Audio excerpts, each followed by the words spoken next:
Salut Brian. Salut Laurent. Alors, on va parler du Tribulus terrestris, donc une plante qui peut être utilisée pour rééquilibrer un peu ton niveau testostérone, ta libido, un peu l'énergie aussi éventuellement pour le sport. Toi, dans quel cas tu l'utilises avec tes patients? Est-ce que tu as 2-3 cas que tu peux nous présenter? Oui, bien sûr. Alors, si tu veux, le tribulus, c'est quelque chose qui est aussi assez mal compris. C'est beaucoup utilisé pour stimuler la testostérone, alors qu'en réalité, ce n'est pas réellement un stimulant. C'est une plante adaptogène, et c'est dans ce sens-là qu'elle doit être utilisée. Donc, si tu veux, ça marchera bien dans des cas où les personnes sont en déficit, notamment stress chronique, hypertension, fatigue chronique également.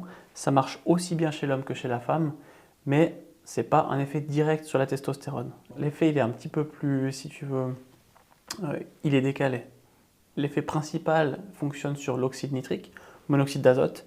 Si tu veux, c'est un vasodilatateur. Ça veut dire que plutôt que d'avoir tes vaisseaux sanguins qui ont un certain diamètre, on va légèrement augmenter ça. Tu auras une meilleure oxygénation, un meilleur flux sanguin et si tu veux, on va diminuer chez certains la pression systolique et la pression diastolique. Ça veut dire que, grosso modo, en situation de stress, tu vas avoir un effet un petit peu... Et c'est par ce biais-là que tu obtiens l'augmentation de la libido, que tu obtiens aussi une augmentation de tes performances parce que tu es finalement moins stressé. On voit que ça permet de normaliser aussi le taux de cortisol, la fameuse hormone du stress. Ça permet de la remonter dans des situations de stress chronique où tes glandes surrénales ont tendance à en produire moins, ce qui fait que derrière tu récupères, tes performances sont meilleures et tes taux de testostérone sont, on va dire, récupérés. Ouais, ok. Du coup, si tu peux faire un peu la différence avec le Tonkat, en fait, qui serait utilisé pour rehausser Ouais, le taux de testostérone, mais il y a des cas d'usage, en fait. Par exemple, le Tonkat, tu me disais, il ne faut pas l'utiliser si on est déjà en déficit, tandis que le Tribulus, ce serait plutôt l'inverse. Est-ce que tu ouais. as un petit mot là-dessus? Si tu veux, c'est un petit peu comme si tu prends une voiture, on prend une 2 chevaux, on met un moteur de Ferrari. Là, c'est le Tonkat. C'est-à-dire qu'à un moment donné, toutes les pièces elles vont partir en morceaux. C'est pas fait pour tout de suite. Là, ce sera le Tribulus. Le temps qu'on change la plupart de la courroie, les pistons, etc., pour passer d'une 2 chevaux à, dans un premier temps, on va dire une Mercedes, puis ensuite pouvoir passer encore, on va dire, à l'étape supérieure. C'est un petit peu ça qu'il faut voir. Donc, Tribulus, première phase, adaptogène, comme je l'ai dit. Ça permet de remonter, on va dire, l'organisme à 95 ou 100%. Et dans un deuxième temps, tu peux utiliser ce fameux ton Cataly qui est assez connu maintenant. Voilà, je n'irai pas sur du Tonkat chez quelqu'un qui est fatigué, parce que ça va être encore une fois un stimulant. Ce n'est pas une adaptogène pure, ça va plutôt stimuler, donc aller encore plus puiser dans tes réserves. Ce qui fait que tu peux avoir un petit effet assez sympa au début, mais derrière, tu te sentiras moins bien. Ouais, on va pousser le phénomène un peu de dette, quoi. Voilà, tu On pousses aura... ça encore plus loin. Ouais, ok. Et tu as un peu d'histoire sur cette plante, d'où ça vient, comment ça a commencé à être utilisé, ce genre de choses? Bon, alors sur comment c'est utilisé, c'est beaucoup utilisé dans les médecines africaines et traditionnelles chinoises. Plutôt non pas pour les problèmes de testostérone, un petit peu pour la libido, bien que ce ne soit pas forcément l'objet premier. C'est vraiment pour les cas d'athérosclérose, donc quand si tu veux, tes vaisseaux sont bouchés, et puis les cas d'hypertension. C'est vraiment les deux grosses utilisations majeures du tribulus. Si tu veux, moi j'ai remarqué que ça marchait bien chez les personnes effectivement qui sont en surpoids, qui ont, trouble à libido c'est une chose, mais qui ont surtout une fonction musculaire diminuée, qui s'entraînent peu, qui ont pris du poids avec le temps.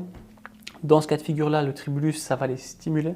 Donc tu vas avoir un petit effet assez sympa, on va dire, que eux en tout cas perçoivent comme assez sympa sur leur libido. Tu n'auras pas une augmentation de la masse musculaire, c'est pas une hormone, c'est pas du tout ce type d'effet qui va être recherché. Par contre, au niveau bien-être, oui, tu as un meilleur sommeil et puis tu réponds mieux dans les situations de stress. Donc ça, c'est des choses que j'observe assez couramment sur les patients.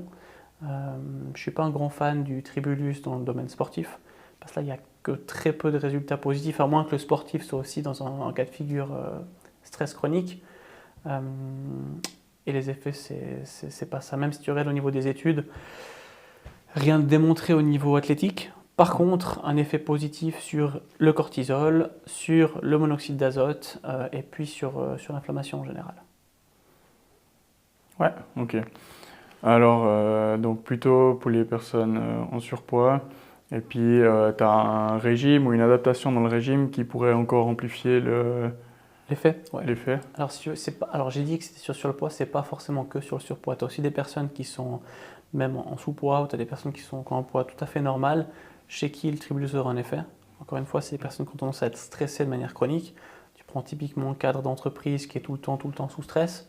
Chez lui, il va y avoir un effet. Ça va permettre justement de relâcher un petit peu la pression, se sentira mieux, bien-être un petit peu général.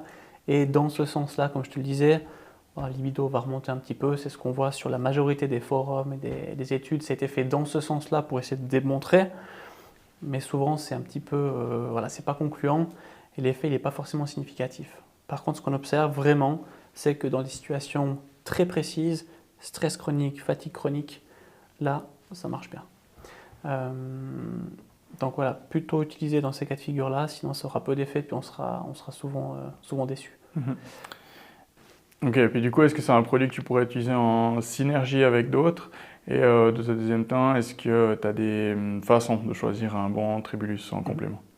Alors, tu as deux, on va dire, points essentiels. Le premier, avec quoi est-ce que tu peux le coupler? Un truc qui marche bien, alors, pour autant que la personne puisse en prendre, c'est le ginkgo biloba, qui est aussi une plante qui va favoriser l'oxygénation de tes cellules, notamment du cerveau. Ça favorise un bon flux sanguin sur la partie, on va dire, l'hémisphère haute de ton organisme. Donc, couplé avec le tribulus, c'est plutôt sympa.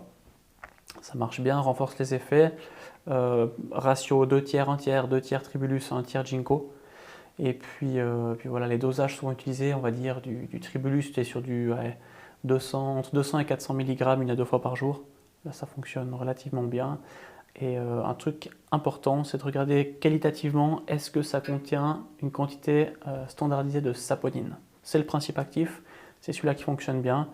Allez, chercher un minimum de 20%, idéalement se rapprocher le plus possible du 40%, et puis ça marchera bien. Ok. Bon, bah, merci pour ces infos et puis Au à plaisir. plus pour un prochain podcast. Salut.